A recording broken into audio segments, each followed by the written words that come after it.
The Last Leaf. In a small part of the city west of Washington Square, the streets have gone wild. They turn in different directions. They're broken into small pieces called places. One street goes across itself 1 or 2 times. A painter once discovered something possible and valuable about this street. Suppose a painter had some painting materials for which he had not paid. Suppose he had no money. Suppose a man came to get the money. The man might walk down that street and suddenly meet himself coming back, without having received a cent. This part of the city is called Greenwich Village, and to old Greenwich Village the painters soon came. Here they found rooms they like, with good light, and at low cost. Sue and Johnsy lived at the top of a building with 3 floors.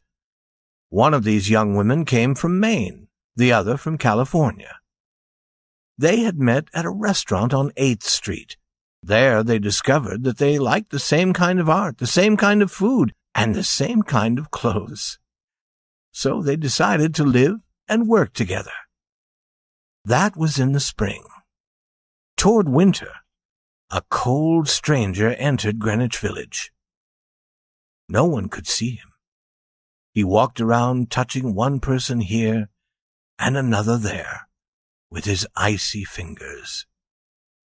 He was a bad sickness. Doctors called him pneumonia. On the east side of the city he hurried, touching many people. But in the narrow streets of Greenwich Village, he did not move so quickly. Mr. Pneumonia was not a nice old gentleman.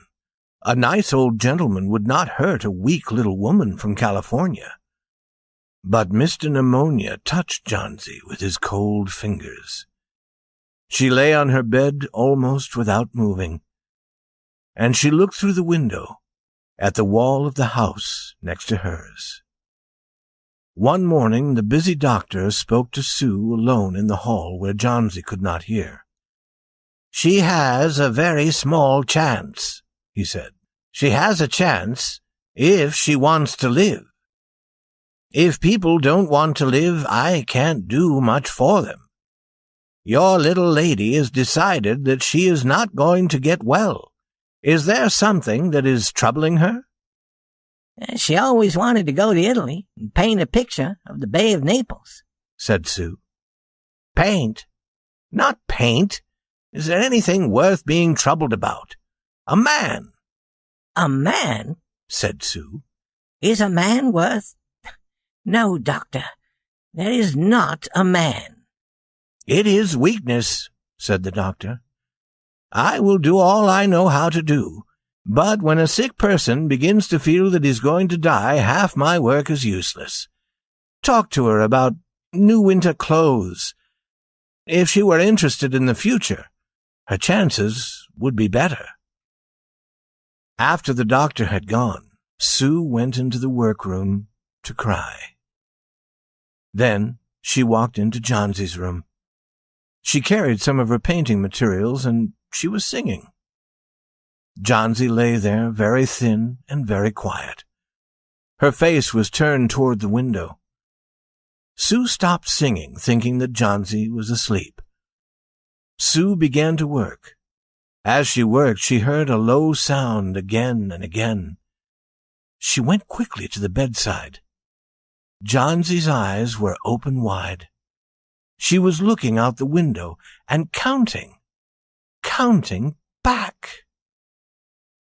12, she said, and a little later, 11, and then 10, and 9, and then 8, and 7, almost together. Sue looked out the window. What was there to count?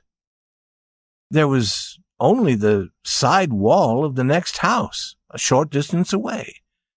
The wall had no window. An old tree grew against the wall. The cold breath of winter had already touched it. Almost all its leaves had fallen from its dark branches. "What is it, dear?" asked Sue. 6, said Johnsy in a voice still lower. "They're falling faster now. 3 days ago there were almost 100. It hurt my head to count them. But now it's easy. There goes another one. There are only 5 now." "5 what, dear? Tell your Sue." "Leaves on the tree. When the last one falls, I must go too. I've known that for 3 days.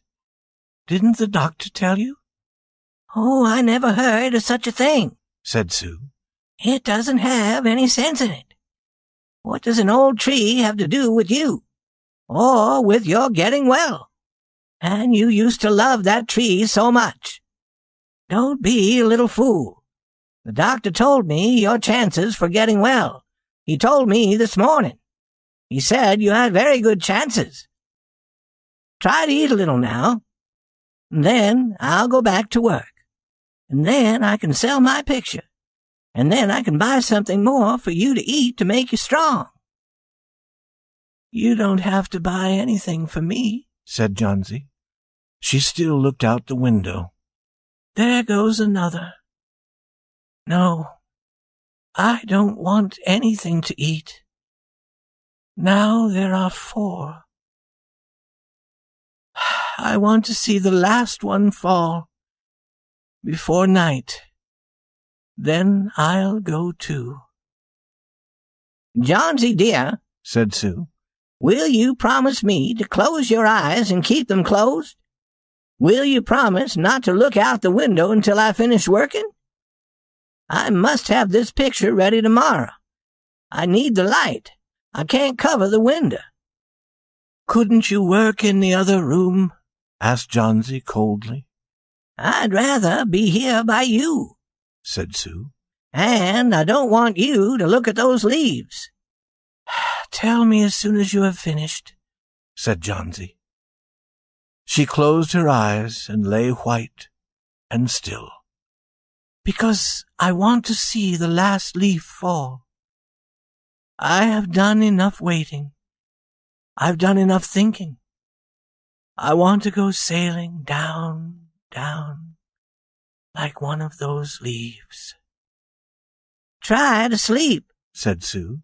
"I must call Behrman to come up here. I want to paint a man in this picture, and I'll make him look like Behrman. I won't be gone a minute. Don't try to move until I come back." Old Behrman was a painter who lived on the first floor of their house. He was past 60.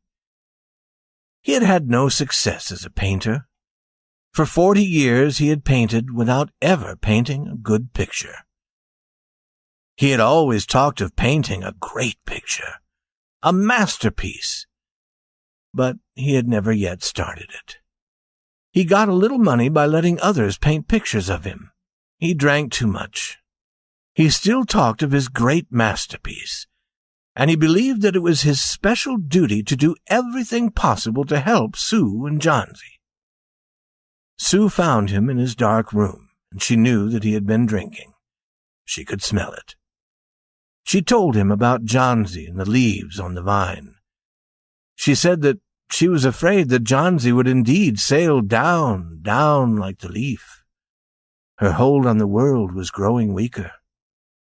Old Behrman shouted his anger over such an idea. "What?" he cried. "Are there such fools? Do people die because leaves drop off a tree? I have not heard of such a thing. No, I will not come up and sit while you make a picture of me. Why do you allow her to think such a thing? That poor little Johnsy." "She is very sick and weak," said Sue. "The sickness has put these strange ideas into her mind. Mr. Behrman, if you won't come, you won't. But I don't think you're very nice." "This is like a woman," shouted Behrman. "Who said I will not come? Go, I come with you. For half an hour I've been trying to say that I will come. God! This is not any place for someone so good as Johnsy to lie sick. Some day I shall paint my masterpiece, and we shall go away from here. God, yes!" Johnsy was sleeping when they went up. Sue covered the window and took Behrman into the other room. There they looked out the window fearfully at the tree. Then they looked at each other for a moment without speaking. A cold rain was falling, with a little snow on it, too. Behrman sat down and Sue began to paint. She worked through most of the night. In the morning, after an hour's sleep, she went to Johnsy's bedside. Johnsy, with wide-open eyes, was looking toward the window. "I want to see," she told Sue. Sue took the cover from the window. But after the beating rain and the wild wind that had not stopped through the whole night, there was still one leaf to be seen against the wall. It was the last on the tree. It was still dark green near the branch, but at the edges it was turning yellow with age. There it was hanging, from a branch nearly 20 feet above the ground. "It is the last one," said Johnsy. "I thought it would surely fall during the night. I heard the wind. It will fall today, and I shall die at the same time." "Dear, dear Johnsy," said Sue, "think of me if you won't think of yourself. What would I do?" But Johnsy did not answer. The most lonely thing in the world is a soul when it is preparing to go on its far journey. The ties that held her to friendship and to earth were breaking one by one. The days slowly passed. As it grew dark, they could still see the leaf hanging from its branch against the wall. And then, as the night came, the north wind began to blow. The rain still beat against the windows. When it was light enough the next morning, Johnsy again commanded that she be allowed to see.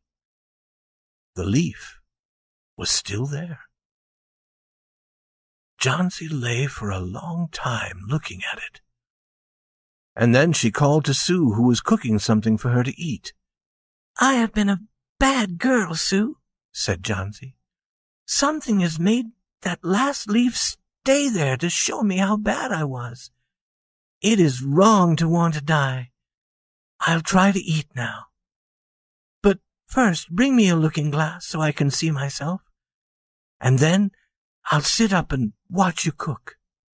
An hour later she said, "Sue, someday I hope to paint the Bay of Naples." The doctor came in the afternoon. Sue followed him into the hall outside Johnsy's room to talk to him. "The chances are good," said the doctor. He took Sue's thin, shaking hand in his. "Give her good care, and she'll get well. And now I must see another sick person in this house. His name is Behrman, a painter, I believe. Pneumonia, too. Mike is an old, weak man, and he's very ill. There's no hope for him. But we can take him to the hospital today. We'll make it as easy for him as we can." The next day the doctor said to Sue, "She's safe. You have done it. Food and care now, that's all." And that afternoon Sue came to the bed where Johnsy lay. She put one arm around her. "I have something to tell you," she said. "Mr. Behrman died of pneumonia today in the hospital. He was ill only 2 days. Someone found him on the morning of the first day in his room. He was helpless with pain. His shoes and his clothes were wet and cold as ice. Everyone wondered where he had been. The night had been so cold and wild. And then they found some things. There was a light that had been taken outside, and there were his materials for painting. There was paint, green paint and yellow paint, and look out the window, dear, at the last leaf on the wall. Didn't you ever wonder why it never moved when the wind was blowing? Oh, my dear, it is Behrman's great masterpiece. He painted it there the night that the last leaf fell.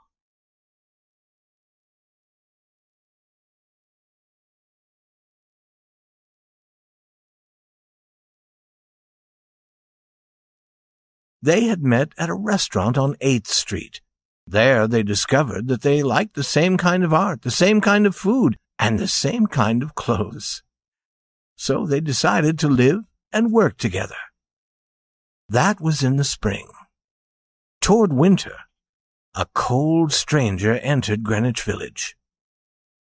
No one could see him. This part of the city is called Greenwich Village. And to old Greenwich Village the painters soon came.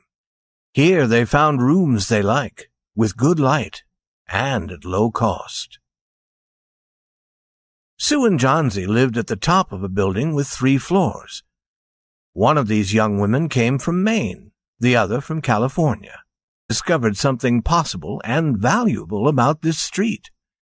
Suppose a painter had some painting materials for which he had not paid.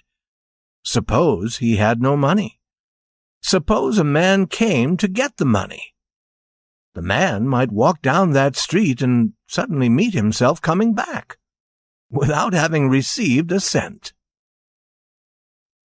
He walked around touching one person here and another there with his icy fingers. He was a bad sickness. Doctors called him pneumonia. On the east side of the city he hurried, touching many people. But in the narrow streets of Greenwich Village, the last leaf. In a small part of the city west of Washington Square, the streets have gone wild. They turn in different directions. They're broken into small pieces called places. One street goes across itself 1 or 2 times. A painter once